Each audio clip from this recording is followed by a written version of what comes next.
Escuche usted, varias familias hispanas en Nueva York están denunciando a su casero por duplicarles la renta en plena pandemia. Muchos de ellos perdieron sus empleos por el cierre de la economía y ni siquiera tienen cómo pagar ese dinero. Vamos con Diego Arias, quien está en el sur del Bronx, con todos los detalles. Diego, cuéntanos qué está pasando.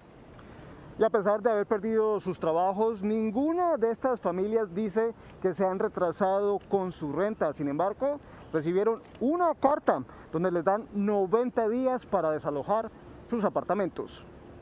Mientras lloraban a familiares muertos por el COVID y algunas de ellas se recuperaban del virus, en el pico de la pandemia en Nueva York, dicen, les duplicaron la renta. Pagábamos $1,250, que nos quiere aumentar $2,500, pues en medio de esta pandemia y sin trabajo, ¿quién va a poder pagar?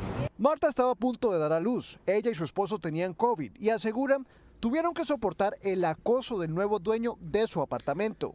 Estoy desempleada, tengo 3 niños y mi esposo está desempleado, entonces es difícil mudarme a otro lugar que no es aquí, que el hogar que yo tengo con mis hijos.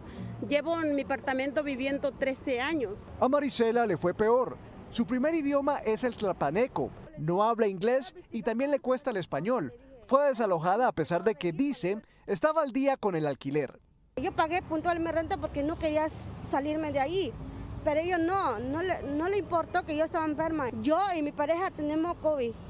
¡Sam, escucha! El Sam al que se refieren es Sam Applegrad, un casero que el Defensor del Pueblo de Nueva York y varias organizaciones han incluido en la lista de los peores caseros de la ciudad.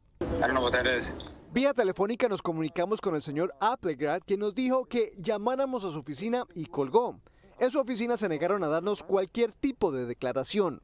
Que ha dicho que hay moratoria a estas personas, el señor Applegrad no le interesa.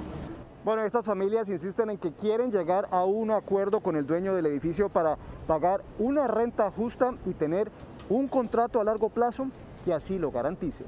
Regreso contigo. Ojalá sea así, Diego. De no llegar a ese acuerdo, pues estas familias están dispuestas a entablar una demanda.